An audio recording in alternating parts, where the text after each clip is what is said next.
Robotics engineer Daniel Wilson asumna haiki. Robotics ki maramda akhoi thijingdabasi masing thingamdana watli.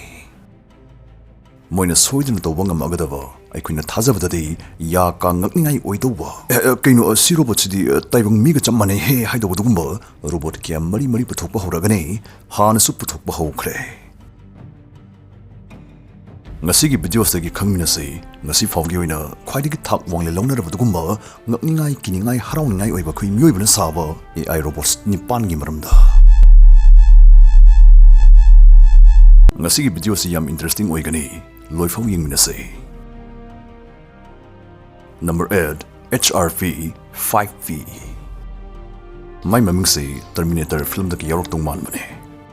Sigi miyoi mitaw sudragasu miyoi bai fet manba humanoid prototype isna nongmadi aikuina subada khwang nadawba arum thang mani singba dai atei heavy duty thabak singda aikoi miyoi bagi mahut pungchin sindoki ba yai hairi. Sigi Japan da sabar borasi foot mangaga inchi tara wang yamadi masai mai makhong mukhatsi yamman mukhatamna leng utpa ya halle.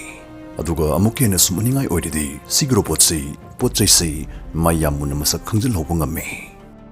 So amada HRV 5V na sigi gypsum board si thanga puralaga mas habdi yauzrakpa electric screwdrivers na wi launa sigi phalang staida phajilaga yam nana thamambane. HRV 5V si masi yumkai building aircraft jahaz na chingba samatamda yam ningthina siznaba yarakani dana mabu sariba company AIST na phongdokli. Number 7 Handle.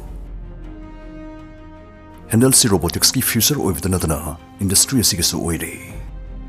Sigi makhungda chaka panba robot asi keji nifu ngalum mal fawbu hon mangam badana dana pochai si yam nana marul lon khatnarga thambasu ma yam hai.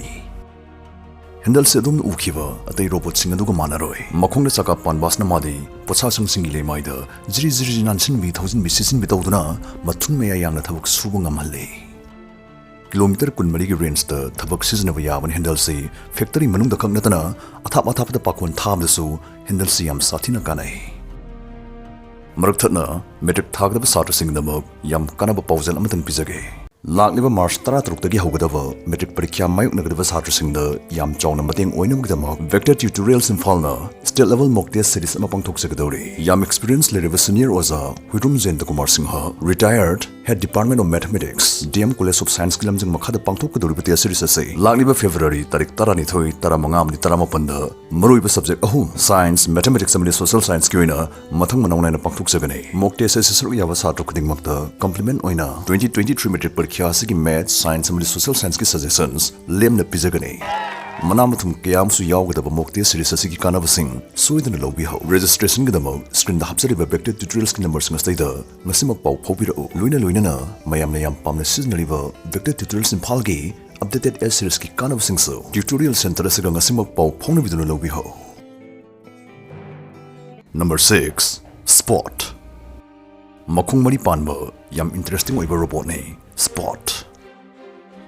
Mangonda magi akoiba nainanaba camera manga panba maramna 360 degree da ungaga koi leraga yengba ngame. Magi balance system asisu duki matik strong oi madudi nangna kawda dum tubigidaba robot natte. Sigi robot si keji 13 lumapot puraga thangaga second amada 1.6 meters ki ayangbada chatpa ngame.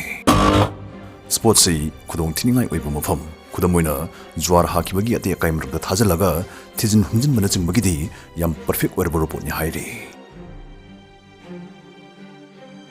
Number 5 AQUANAUT.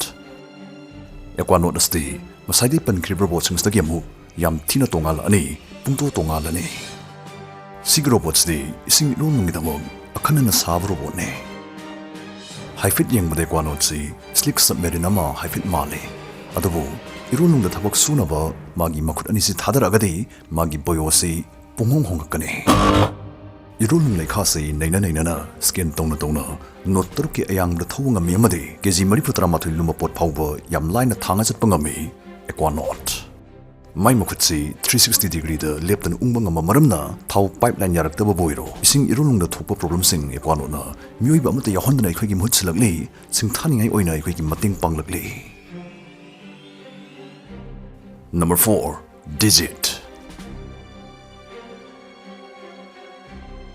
agility robotics na saba sigi fit manga wangbo robot chi putorokpasi robotics ki bigyanda wangkhat thak ama kakhatpani haina longnari 42.2 kg lumba dizitna lidar ma de sensor sing matengna magi akoi bi kilometer tumit yam nimthijana khangba ngame kg 19 faul lumba pot thangduna adungi thongjinda delivery la anbe yadaw robot ne digit aduga masi athu da thabak to onthorol ani haina digit sariba companies na phungdokli Number 4 Surena 4 Perten General Surena gi ming lawra ga thon mani sigi robot sigi ming se Surena series ke online si Surena 1 ne Surena 1 picture pic padugumba football sanama hi bamadi Persian lon ngangma ngamba robot ne Adu 2019 the reveal torkiba Surena 4 asti Surena 1 dagi yam sathini advance obi halamle Surena 4 asti makut ki dexterity yam wangi haidi makuna thabak makhal suba ngamagi skill si yam wangkhatle haibane makut kak sizinaraga pochai makum mata singsu khungat pa lokut ploina ngami Surena 4 asti advance wicket padana size wang chawkhalle kg humphun pan lumle madi 1.7 meters wangle Surena 4 mi masak khangma ngamonama mi masing thiba pot masing thiba hai kadugma thabuk thawong amagi matangda khangjinba mina wangang batasinba madi even wari sanab phau yai kadugma Surena 5 puthro putaragadi madun malim gi khwadi ge advance bedugumba AI robots orwa yai dana phau akhang hai khrana phongto e Number 2 Atlas Malim gi khwai powerba miung mida mongda sabo robot amo oiri Atlas Ngasegi chahi tararungi mamangdadi sigumba AI robot ama aikhoi miuibana sabu puthok paibasi masing ngammoi oithoknoi haina khanana robot ne Atlas Hydraulic joint kunipan punsilaga semba robot si chatpa chenba chongba lunghunhunba even dance toba phabu ngamme Atlas sariba Boston Dynamics na thadorokpa Atlas ki video ama viral chatki videos te Atlas na toriba mai mongmato mai khuling salengsi masi asing bataibang miuiba magiga yam manaman kibana Atlas AI robot amanate masi computer na saba mamini CGI ni dana phau yanaki but it was all real season na pam yam miubi gi pakholoi tengbang loi mo oidi Atlas